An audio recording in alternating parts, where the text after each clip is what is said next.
The Battle of Little Bighorn was a moment in history that shocked American society in the late 19th century.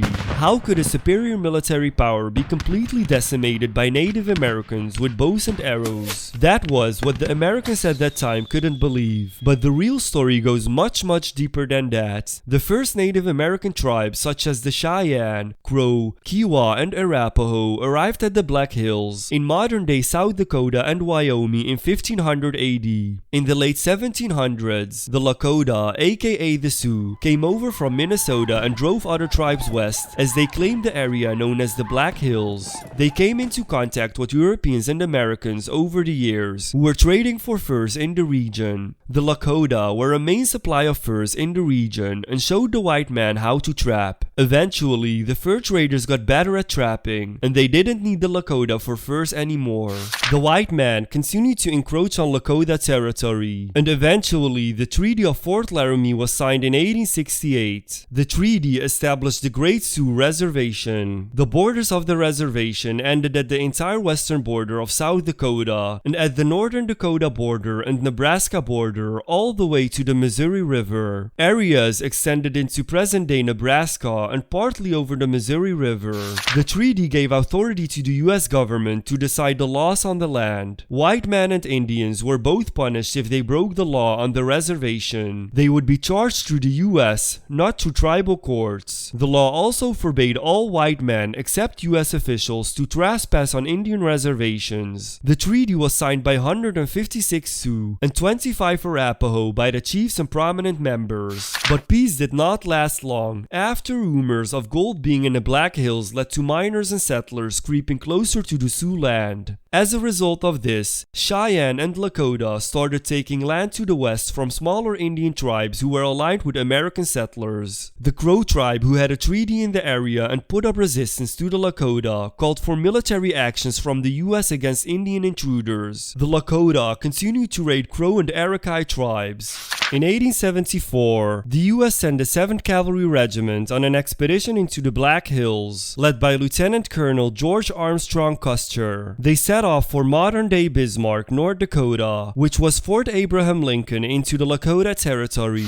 They left on July 2nd, 1874. The mission was to look for a place suitable for a fort, find a route to the southwest, and investigate the rumors of gold in the Black Hills. They were 1,200 strong, had 110 wagons, and numerous horses and cattle. They had artillery and food supplies for 2 months. The 7th Cav also traveled with native scouts led by Bloody Knife and Lean Bear. A few previous expeditions into the Black Hills were never heard from again, so little was known from the area. Custer's lead commander of the Engineering Corps, Captain Hardy, who had heard of the Black Hills before and had them marked on his map. Custer entered the hills from the north, traveling south at 45 miles a day. On July 31st, they reached Black Elk Peak. Custer and Lido took 3 men to climb the peak. The rest of the 7th Cav and civilian miners camped at the miners' base, which they named Custer Park. Later, the majority of the men stayed at the camp, and Custer took a small unit to look for a place for a fort to be later built. They reached a point 8.5 miles away and named it Agnes Park. They had some peaceful encounters with Indians. On August the 7th, Custer shot and killed a grizzly bear.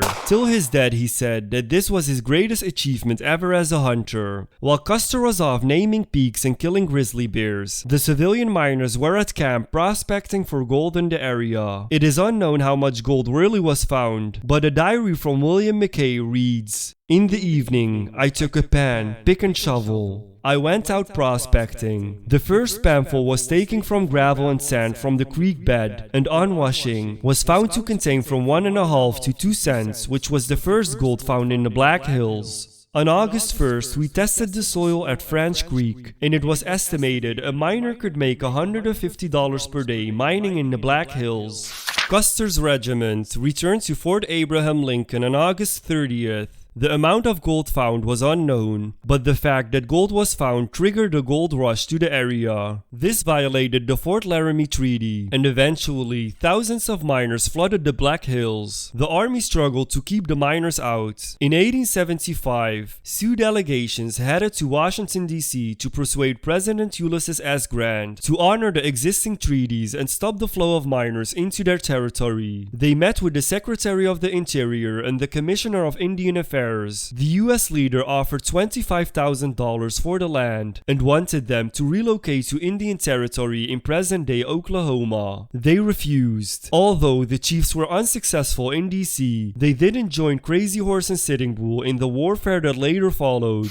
After this meeting, a U.S. commission was sent to each Indian agency in the Lakota reservation and tried to gain support from the people to pressure the chiefs into signing the new treaty. This attempt failed. The Lakota were growing resentments over the expanding U.S. investments into the Lakota land. One thing was the proposed Northern Pacific Railroad, which would cross over the Great Buffalo hunting grounds. After failed diplomatic ventures, President Ulysses S. Grant met with his army generals to figure out what to do about the dispute. They were going to stop evicting trespassers, to let miners flood the land, and discussed initiating military action against the Lakota and Northern Cheyenne. The Indian inspector Aaron C. Watkins supported this option and wrote, "The true policy in my judgment is to send troops against them in the winter, the sooner the better, and whip them into subjection." Word was sent to the Lakota and Sioux to return to reservation by January 31st, 1876, or face military action. The deadline passed with no words from the natives. On February 8, 1876, General Sheridan telegraphed General Crook and Terry, ordering them to commence their winter campaigns against the hostiles, starting the Great Sioux War of 1876 to 1877. Stay tuned for the next part of the video, where I'll explain more about the Great Sioux War in general and the Battle of the Little Bighorn specific, using detailed map animation of the battlefield. So don't forget to subscribe and click on the bell to be notified about the next part. Thank you for watching.